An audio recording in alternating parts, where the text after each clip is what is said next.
This is News Channel 8 at 5 on your side. Good evening, I'm Keith Cate. I'm Jennifer Lee. Thank you for joining us. It is still a lot to take in. Damage from Helene spread out across the Bay Area and into the southeast. Eagle 8 flew over Hudson today, and here's what we found. One street after another lined with surge-soaked furniture and possessions, all destined for the landfill. And on the ground, the task ahead is daunting, to say the least. Clearwater Beach is just littered with damaged businesses and streets covered by the sand washed ashore during the surge, making it very difficult to get anywhere on these beaches. And north of Florida, in the Carolinas and Tennessee, Helene's impact is hard to fathom. Floodwaters remain. In Asheville and the surrounding county, authorities say the death toll stands at 35 and the damage to the community there is staggering.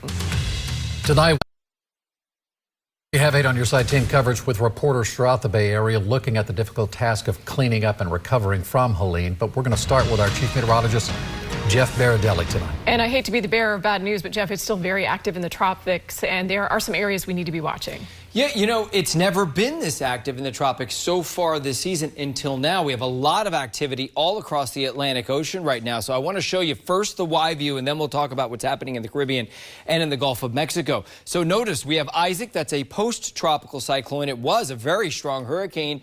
We have Tropical Storm Joyce, and right behind it is Kirk, which is going to become a major hurricane. And then right behind that, another disturbance, which has a 90% chance of development. Luckily, the stuff out east is going to stay out east, so our focus is going to remain close to home, which is in the Caribbean and into the Gulf of Mexico. That X that you see right there, that's where the disturbance is right now. It's going to move north into the Yucatan Channel, kind of like Helene did, and then move into the Gulf of Mexico. Here's the good news. None of our computer models are showing that this is going to be a very, very strong storm like Helene was, but we do have to worry about the possibility of a named system in the Gulf of Mexico as we head towards the weekend. So you can see down there the disturbance is very disorganized. Certainly not a bona fide tropical system yet. And one of the things that is going to help us is wind shear. So over the next few days, this disturbance will move north. It's going to move into a marginally favorable environment for development. So starting about Thursday or so, Friday, Saturday, it could develop into a tropical system. But look at that. A strong front's going to head to the south, and hostile wind shear is going to meet the system in the central and eastern Gulf. So if it were to try to move our way, it should be sheared out a little bit. So we don't expect a very strong system. But I want to try to develop. Eventually, it will come together in the central part of the Gulf of Mexico, and then a piece of it may, in fact, move our way with some rain and some gusty winds. But again, not looking at necessarily a very strong storm. We'll get into more details about this and also your local forecast through the weekend in a few minutes. All right, thank you, Jeff. The number of deaths associated with Hurricane Helene has now jumped past 100. Officials report at least 121 people in 6 states died as a result of the storm. 9 of those were in Pinellas County. News Channel 8's Jeff Patterson set out today to learn more about those victims of Helene. Jeff. Good evening, Jenna Keith. We are in Eagle 8 HD tonight to give you the big picture view of just how serious things are on the Pinellas County beaches. Crews have worked very hard, 24 hours a day, to move tons of sand off of the road, but there is still a lot of work to be done. We are above Sunset Beach tonight. Take a look at that. There is still tons of sand in front of homes and on streets, blocking roads, blocking access to homeowners. The power is still out and most traffic lights are not working, but today we were on the ground to learn the very real personal impact of Hurricane Helene.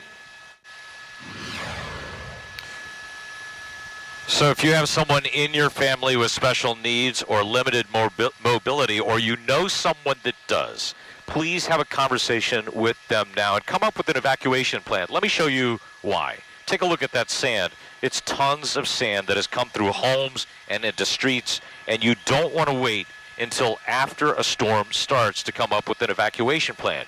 You have to make sure that person is comfortable leaving, and tell them the importance of that, because it really can make a difference. It can save a life if you evacuate before the storm. Otherwise, you may have to deal with this after the storm. Live above the Pinellas County beaches in Eagle 8 HD, Jeff Patterson, 8 on your side. Well, so many people are facing a dilemma tonight. What should you do with all that sand Jeff was talking about there that washed onto your property? Manatee County says do nothing, at least not right now. It's working on a plan to collect all of this sand. But for now, do not dump it back with nails and other debris. Storm surge from Helene impacted almost every business on Sarasota St. Armand's Circle, and now all hands on deck as restaurants and shops there work to get back to business as usual. It's going to be a difficult task just looking at the pictures. News Channel 8's Helene continues our team coverage tonight. She's on St. Armand's Circle. Allison.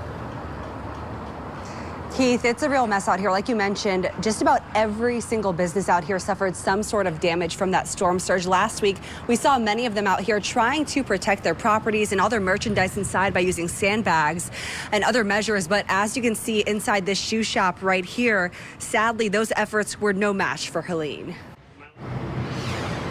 This business district has experienced flooding in the past, but never this bad. We've heard it over and over again today. What gives a lot of them comfort moving forward as this recovery effort, as these efforts get underway, is knowing that the visitors will return and ultimately help them get through this. Reporting live in Sarasota, Allison Henning, 8 on your side.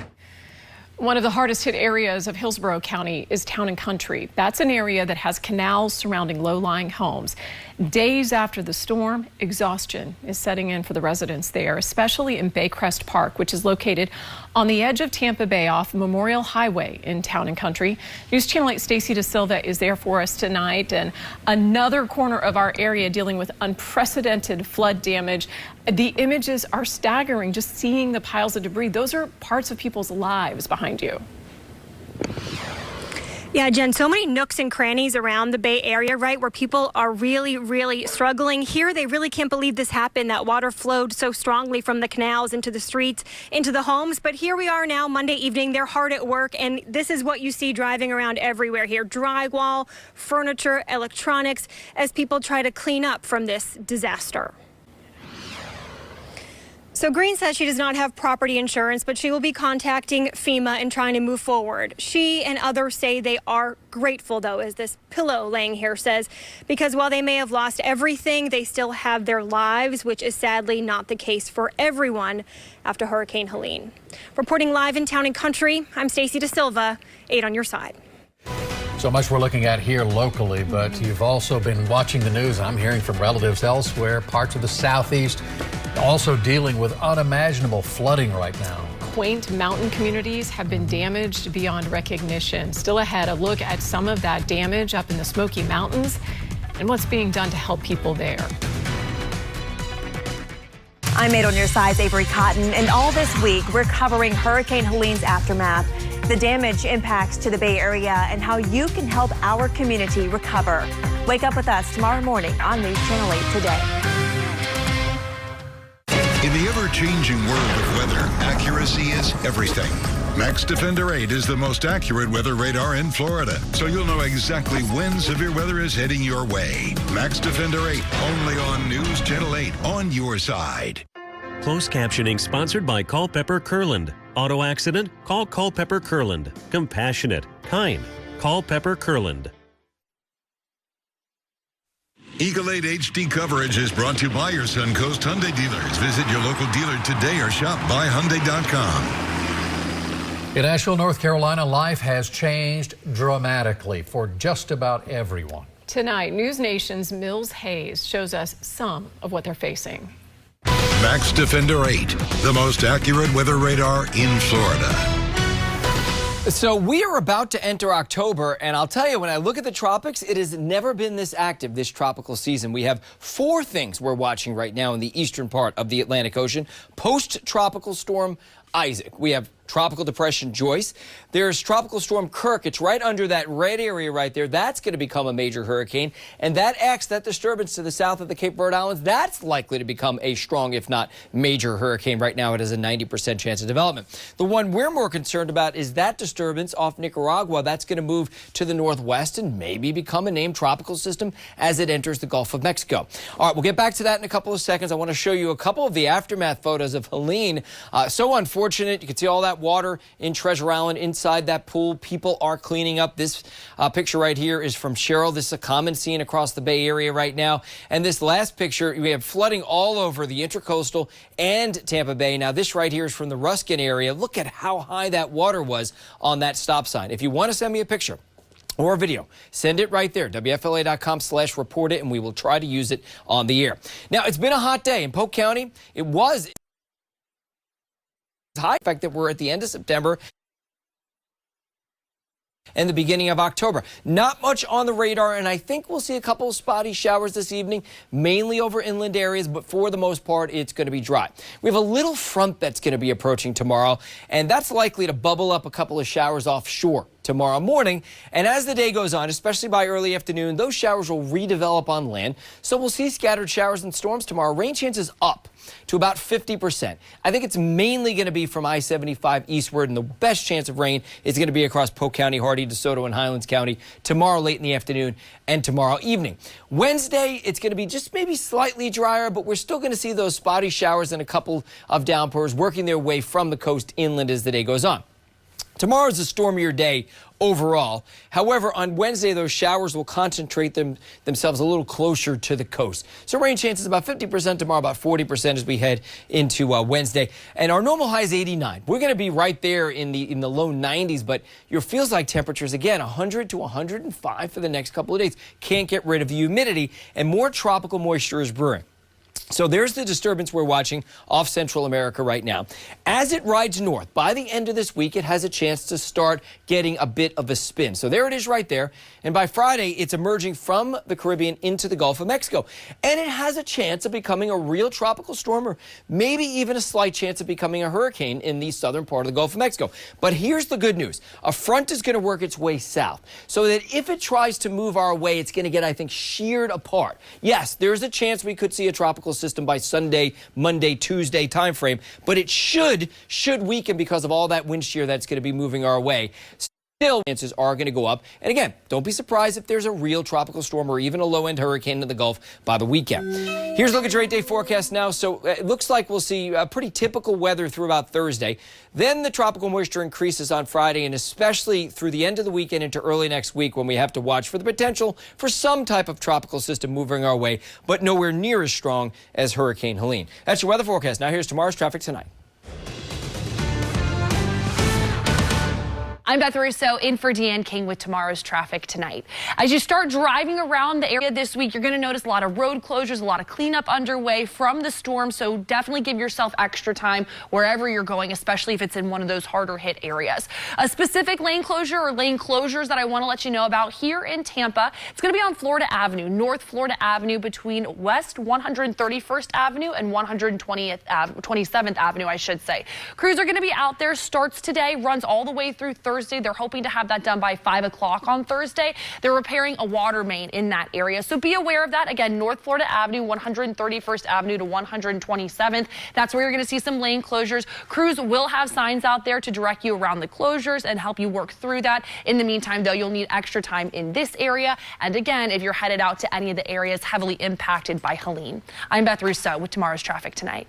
Thanks to Hurricane Helene, countless people need their homes overhauled. But more immediately, they just need to take a shower. Still ahead, the efforts underway in Pasco County to make life a little more livable during the worst of times for people left homeless by Helene. Keeping you safe, the Max Defender 8 weather team on NewsChannel 8.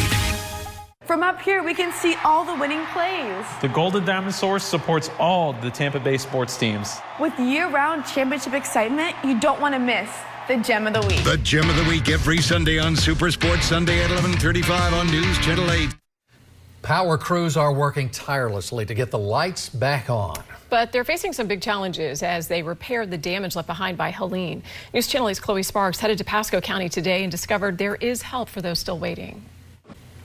The images are just staggering. And the reality is worse. I mean, when we think about what you have to deal with, some things you just don't think about. You're saying you took a fan to a friend who was in need, and everybody's like, oh, thank you. Just the smallest gratitude of was like anything. we had done some major gesture. And you see it happen. You just don't know which way to turn. And we're working on something with the Red Cross. We'll reveal that here shortly. But I mean, people need help, and we know our folks will chip Step in up. This is a where wonderful necessary. community when it comes to that. What's coming up at 5:30? That's exactly what we're talking about. Neighbors are helping one another get through this disaster. We're going to explain how boaters are delivering supplies to the Pinellas Islands and show you how everyone is pitching in to clean up after Helene. Coming up. 3 feet of water on this South Tampa home. Now neighbors are cutting out their drywall. I'm Brittany Muller, and coming up, how neighbors are rebuilding after Hurricane Helene.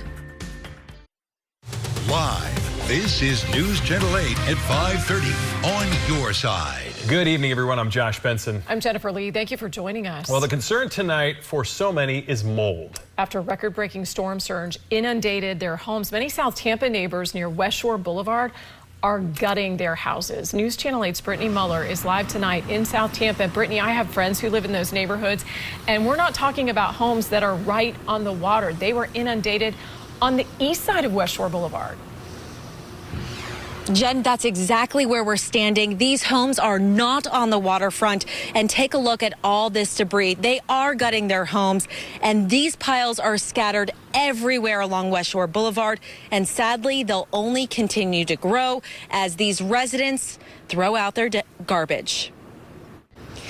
Hillsborough County and the city of Tampa are now opening 6 comfort stations to help those that have been affected by Hurricane Helene. They'll be providing warm meals, water, and other resources. The Red Cross will also be there providing assistance. We'll be posting those 6 locations on our website, WFLA.com. Reporting live tonight in South Tampa, Brittany Muller, 8 on your side. Governor Ron DeSantis says there are things that can be done to help mitigate effects of a major storm. He was speaking at Manatee Memorial Hospital this afternoon. And News Channel 8's Marilyn Parker continues our team coverage tonight live in Bradenton. So Marilyn, the governor talked about flood protection devices that were deployed in our area, correct? Yes, days before the storm, they deployed tiger dams here at Manatee Memorial Hospital. It was right along the wall right there. And according to the governor, the hospital had no water damage because of it.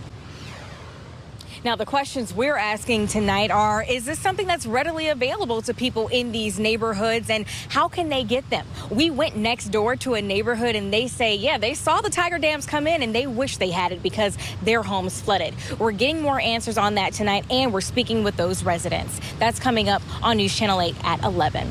We're live in Manatee County. Marilyn Parker, 8 on your side. Thank you, Marilyn. Eagle 8 has been flying above the Bay Area all afternoon, just trying to help us get a grasp of the damage that spread through so many neighborhoods. We're looking right now at Clearwater Beach, which was swamped by Helene's storm surge. And you can see one of the biggest problems right now is sand where it shouldn't be. For now, only residents and business owners are allowed on Clearwater Beach. The beach will remain closed until tomorrow, but even then, officials are asking visitors just stay away for now. News Channel 8's Melissa Marino is there for us right now to show us the extent of the damage. Many people want to see what's happening out there, but you got to give them the space for sure. Meteorologist Rebecca Berry joining us now. Hey, Rebecca, I want you to talk to us, if you would, about the concerns we have with a system that could follow in Helene's footsteps. Yes, unfortunately, we're not looking at a quiet tropics picture right now, but the majority of it is not going to affect us. We have post-tropical storm Isaac, tropical depression Joyce, tropical storm Kirk, and then this new area to watch that will take the same path as what will end up being major Hurricane Kirk. So these are all fish storms, nothing to worry about. All eyes are on the Gulf because in the exact same area, that Gyre area, we're expecting some development. There's a 40% chance for it to develop. None of the forecast models predict a strong storm. In fact, some of them keep it very, very weak. But unfortunately, because it is moving into the Gulf, it does look like we could end up getting some impacts, mainly rain from this potential system. I'm showing you the GFS and the Euro right now because you can see how slow this system is to move into the Gulf, and also how undecided the eventual outcome is. And so one of the reasons we're expecting it to be weak if it does develop is there's a ton of shear across the northern Gulf. So if it took the GFS pathway, it would be much, much weaker. If it took the Euro pathway, it could slide into southwest Florida as a stronger system, but probably only a Category 1 hurricane at most. So this is why it's too soon to tell, but we try to give you as much of a warning as possible when we're watching an area. Just for timing purposes, this is Monday afternoon, so after the weekend. As far as local forecast goes, we've got nice clear skies and temperatures slowly cooling down. We'll take a look at your rain chances tomorrow and the timing of those showers coming up next. Communities across the Tampa Bay area are teaming up to help those most affected by the storm. News Channel 8's Brianda Villegas is live for us tonight on Indian Rocks Beach to tell us a little bit about those efforts. Brianda. Hey guys, so we actually just got a truckload pull up right now, and volunteers are just helping take out those supplies from there. We're on Gulf Boulevard, and on Gulf Boulevard, these communities are setting up tents just full of supplies that, any residents can just kind of come up and pick up from anything they need. And what's really, really amazing is that the people organizing these things are people who are actually trying to recover from the storm themselves. This is just so amazing to see, guys, and I know there's some people out there that want to help out. So the other thing Sarah tells me is that they are looking for a boat captain, someone that can help bring over some more of these supplies, or someone who does currently live on the island that has a big truck like that can bring over those donations. So I'll have more details on how you can help out on our WFLA app. For now, live in Indian Rocks Beach, I'm Brianda Villegas, 8 on your side. All right, thanks for that. Helene is destined to become a very expensive storm. Help from the government is going to be critical in many areas. Still ahead, how Washington is responding to the disasters caused by Helene across several states. Closed captioning sponsored by Culpeper Kurland. Auto accident? Call Culpeper Kurland. Culpeper Kurland. Eagle 8 HD coverage is brought to you by your Suncoast Hyundai dealers. Visit your local dealer today or shop buyhyundai.com. It is tough to comprehend at this point how much money, time, and effort will be needed to repair all of the damage left by Helene. Lawmakers all the way up to the president are promising the government will be there to help. Washington correspondent Maddie Biertemple live in D.C. for us tonight. So, Maddie, what have we heard from the White House at this point? Hi, Josh and Jen. Well, President Joe Biden said that he will be visiting these affected areas likely later this week, as he doesn't want to distract from recovery efforts currently going on. Now, Vice President Kamala Harris canceled her campaign stops today to travel to FEMA's headquarters here in D.C. to be briefed about the hurricane's impacts. Josh and Jen, back to you. Bureau tonight. Thanks so much. Max Defender 8, the most accurate weather radar in Florida.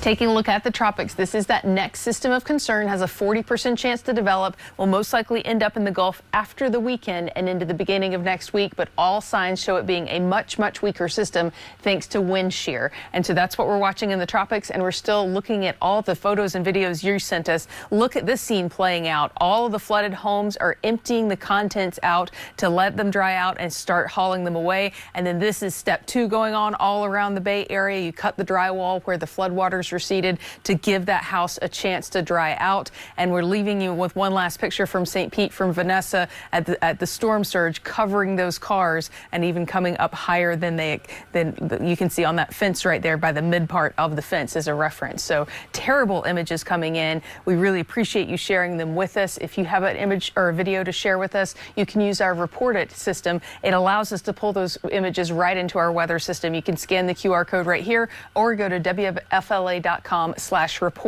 to share those images with us. Looking out over Polk County right now, it's quite the different story. We've got clear skies, but hot temperatures. And this breaks your heart when you think about the people without power. We're sitting in the mid-90s right now over some of our inland locations. We don't have to battle many chances for showers. We've had a couple of ice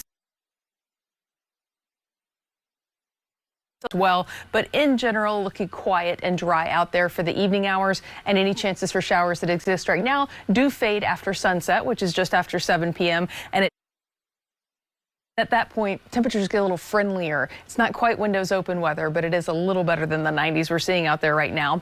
Those inland showers fading after sunset, leaving us pretty quiet overnight. We can't rule out our coastal zones getting swiped by a morning shower because we will have some showers early tomorrow morning, but for the most part, they don't make their way on shore. They tend to boil out over the Gulf and then dissipate. Our main chances for rain tomorrow kick off at 2 o'clock as the sea breeze pushes in from the west coast. We're also watching the showers on the sea breeze from the east coast. They're going to march towards each other and consolidate mainly to the east of I-75, and we'll see some decent downpours 5 o'clock through about 7 p.m. and then we get quieter. It starts off quiet on Wednesday morning as well. Wednesday we have fewer of the showers, but the same timing and distribution with east coast showers and west coast showers generally pulsing along and just to the east of I-75, just fewer of them on Wednesday night. And so rain chances over the next 5 days, not non-existent, unfortunately. A little heavier tomorrow, more isolated on Wednesday, more southern on Thursday and Friday. Friday. And on Saturday, we have some lingering chances for downpours. Here's how it looks on your 8-day forecast. 50% chance for rain tomorrow, 40% on Wednesday, as well as on Thursday, 50% on Friday, and rain chances ramping up through the weekend and possibly dealing with some tropical moisture for the beginning of next week. So that rain chance could change drastically depending on potential development in the Gulf. All right, thanks for that. News Channel 8 is your official Bucs station. The Bucs put on a big show Sunday with a 33-16 win over the Philadelphia Eagles. Dan Lucas had his weekly interview with head coach Todd Bowles today. He joins us now to talk about why this victory meant so much to the team. Yeah, the Bucs came out Sunday. They jumped all over the Eagles right away. Then they never let up. But a lot of perspective inside the facility today. Not only are the Bucs turning the page quickly to get ready to play Thursday night, the players and staff also regrouping from their own experiences with Hurricane Helene. They know what kind of damage the Bay Area has sustained and the lives that have been impacted. So I asked Todd Bowles about the sports world's place when a community needs that morale boost. I mean, it's tough. It really is, because it puts everything in perspective for you to realize that we're just playing a game. So if we can supply a few hours of entertainment to make people forget about what they have to go through, then that's worth it, and do everything else we can to try and help. But my heart goes out to all the families in Tampa. And it's a short week for the Bucs, so as we kind of navigate our way through here, Thursday night football, the Bucs will be playing the Atlanta Falcons, and lots on WFLA.com there. Good stuff today. Vita Vea wasn't just a freak. I think that helps yesterday. too, having an early game during the week when everybody's dealing with the storm. Absolutely. And the damage. Absolutely. A little football helps. Yeah. Thank you. Thanks. We'll be right back. When Hurricane Helene threatened Tampa Bay, News Channel 8 was on your side. Storm surge warnings have already been issued. Chief Meteorologist Jeff Barardelli and the Max Defender 8 weather team kept you safe and prepared. Now the storm surge is coming. The winds are really starting to pick With up. live reports from the hardest hit communities across the Bay Area. Key will have quite a bit of cleanup to do. I can verify this is a record. Nobody covers severe weather better than News Channel 8. Always on your side. I'm George Solis in hard-hitting snapshot of some of the devastation left behind. This is the River Arts District, one of the areas that was completely submerged by water. Today we're talking to business owners who have lost everything, and their frustration is going by the lack of federal response here and no direct timeline on when crucial services like water will be restored. Supplies are limited and cell phone service in this region remains spotty. President Biden has pledged to visit Tropical Storm Helene ravaged areas as long as it doesn't interfere with search and recovery efforts, which are ongoing. We'll have the very latest tonight on NBC Nightly News. Well, you think it's bad, and then you see it's another place that's worse. It's incredible. And it just keeps going. Yep. All right, News Channel 8 at 6 is coming up next. Here's a look at what we're working on. Homes turned inside out shows that recovery is still underway in Citrus County. I'm Lenny Sue Paul. The active alerts in effect tonight. Coming up. I'm Stacy DeSilva in Town and Country. The sure sign of flood damage, lined streets like this. People's belongings outside. Coming up, how this area is cleaning up days after the shocking surge. I'm at your side consumer investigator Shannon Bankin. As recovery efforts are underway, there are a lot of questions about insurance claims and how to choose a contractor you can trust. Coming up, I'm on your side with what you need to know.